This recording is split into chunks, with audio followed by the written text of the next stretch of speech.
Welcome to this week's edition of Outdoors Online, a weekly webcast produced by the North Dakota Game and Fish Department. I'm your host, Mike Anderson. My guest this week is Private Lands Coordinator Kevin Kading. Today we're going to talk about the PLOTS program. Kevin, how many acres do we have this year versus last year enrolled in the program? So this year we're going to have about 791,000 acres in the program available for the fall hunting season. Last year, in comparison to last year, we were at about 762,000. So saw a nice increase this year. Okay, so that's roughly 30,000 acres more this year. How hard is it to keep raising those acres? Well, this year we put in a really good effort. Our private lands biologists put in a ton of work this year. Just so people maybe understand, we have 8 private lands districts across the state. Some of those private lands biologists have, many counties to cover, and a lot of acres under agreement and a lot of agreements. So it equates to a lot of landowners, a lot of phone calls, a lot of miles on the road before a plot sign is even put in the ground. And so this year we put in a lot of extra time, and our staff did a knockout job. And the 30,000 acres is a big lift. I mean, it really is. And of that 30,000 acres, a lot of that's new habitat. There's 5,000 acres of new habitat being planted, new grass, and we have some cover crops and some food plots going in on some of these areas too. So some nice enhancements to some of the plots tracks that already exist in the program. The program's been around for over 20 years. I don't know, more than a decade ago, there was a goal set. Tell me a little bit about the goal, and is that realistic to reach that goal? Yeah, we had that goal, and a lot of hunters and a lot of landowners are probably familiar with the million-acre goal, and we hit that mark in 2007. And times were a little different back then.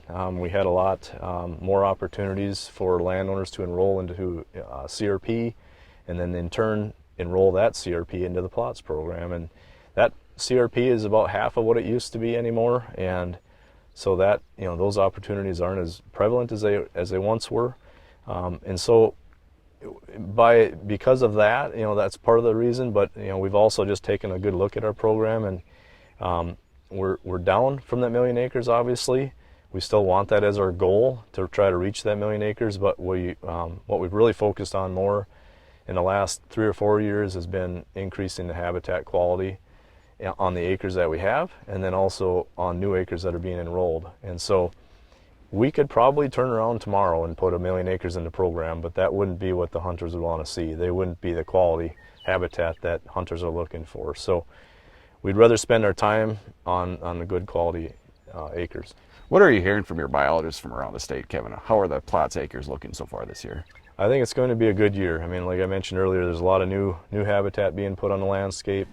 There's good conditions this year. We've had ample rains and maybe too much in some parts of the state, and I know it's a little dry in some parts of the state, but overall habitat conditions are looking pretty favorable this year, and that should translate to a great fall hunting cover. Like we just mentioned, Kevin, the program's been around for over 20 years. What is the status of the program today? Well, we're not at that million acres, but overall, though, I think the status of the program is very good. We're spending more time on quality acres, increasing habitat. The acres that are going in the program are better than probably some of those acres we had when we hit 1 million acres, and that's just been the focus of the program. We've heard from the hunters. We've done some extensive surveys. That's what they're telling us. They want more habitat. They want better habitat when they're going to drive out to a PLOTS tract. With that being said, they're still going to encounter cropland or hayland or pasture on crops. That's one of the components of the PLOTS program. We have a working lands component to the PLOTS program that allows producers to still participate in their farming and ranching activities, but then there's got to be some habitat value out there, otherwise we wouldn't put it in the program.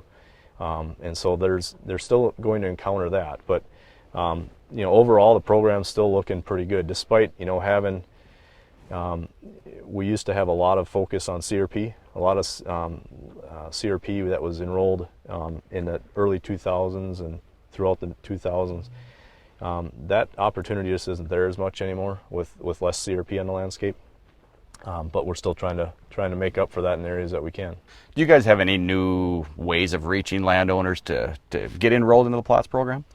This year we did a lot with just outreach, just trying to reach out and through mailings, different promotional activities like workshops and things like that. Just try to get the word out there. Still kind of surprises us that a lot of people haven't heard of the PLOTS program, and it seems like almost every time we send something out, we get people calling us back and asking questions about the program. So it's just one of those things, I guess, where we've tried a lot of different avenues to try to introduce people to the PLOTS program, and it seems like a lot of it still spreads by word of mouth, in the coffee shops and the cafes and that kind of thing. We are looking at probably trying to do something a little different sometime here, is to actually host some landowner workshops in the field. They can come out and look at a PLOTS tract and talk with a landowner that's enrolled in PLOTS and learn from them and see that what they've gone through and what kind of issues they've worked around and that type of thing, and hear it firsthand from a PLOTS producer. Right. So if you haven't heard about the PLOTS program, if you see these yellow signs across North Dakota, they're enrolled into the PLOTS program. They're enrolled in the PLOTS program, yep, absolutely. And those are, you'll also see those in the PLOTS guide, and every year that PLOTS guide gets updated, and these signs will be updated in the field. If a tract of land comes out of the program, we'll get out there and the signs will be down, and vice versa. If it's a new piece of land that's going into the program, you'll see it in the guide this fall, and the signs out on the property. You guys deal with a lot of landowners, Kevin. What are you hearing from the landowners about the PLOTS program, good or bad? Overall, very good. I mean, landowners, the program's really well received by landowners, and we try to be as very accommodating with the program and flexible. Like I mentioned, that working lands program is exactly that. We know that landowners have things that are going on out there, and we try to work with them. We've got great landowners that we work with. They're interested in this program. It's strictly voluntary. They don't have to put their land in the program, so they're coming to us, and their interest in doing this type of work just tells a lot right there. I mean, they want to allow public access. They want to provide some habitat for wildlife, and so those are the kind of people that we like to work with. And those are the people that are in our program. And overall, for the program being around as long as it has, there's still a lot of interest, and landowners are still very interested in the program. How about hunters? What are you hearing from hunters about the program? Likewise with hunters, from our surveys over the years, and just from emails we get or phone calls we get, we always get those in the fall. It's nice to see an email from a hunter that took his kid out and got their first bird or their first deer, or just experienced a good hunt, and they want us to pass along the thanks to the landowner. That's pretty neat, to be able to see that. And hunters have always been very supportive of the program.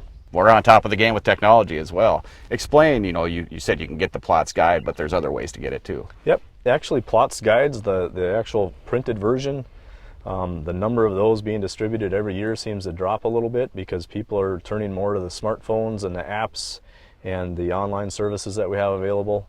And that's just the way things are going, and it's a little more handy, a little quicker, and a little easy to access that way. But we still have the printed version available if people want to go that route. I know there's a lot of them sitting on dashboards of pickups that still get used, and so and that'll be printed here towards the end of August. We'll have a new version of the PLOTS guide available, and it'll be updated on the website as well. One thing hunters or anybody using these PLOTS lands have to remember, they are private lands, and so you need to take care of those lands when you're out there using them. Yeah, absolutely. A lot of times PLOTS gets lumped in with this public lands category. People just assume it's public land. It's available for the public, but it's still privately owned, and it's an agreement that we have with the landowner. And so when you're out there on the PLOTS land, remember that you're on private land, and there might be, like I mentioned earlier, there might be some farming going on, there might be some haying or some harvesting going on, and just be aware of that, where you park your vehicle, where you're walking, where you're hunting, where you're shooting, all those types of things come into play there. It's private land, and we want to be able to have hunters leave a good impression on that landowner when they're out on that PLOTS tract. Okay, one last question, Kevin. If a landowner's interested in the PLOTS program, how can they get a hold of? So the state is broken into 8 private lands districts, and each of those has a private lands biologist, and they have several counties that they cover. But a landowner, if they're interested, can check out on our website or give us a call at our main office, either way, or any of our district offices too. But if they can see what county they're located in and line themselves up with that private lands biologist, give them a call. Our staff would be glad to come out and visit on site, take a look at the land, give them some options, and tell them what opportunities might be available. A lot of great information. Thank you, Kevin. Yep. The 2019 PLOTS Guide is currently available on the Game & Fish website at gf.nd.gov,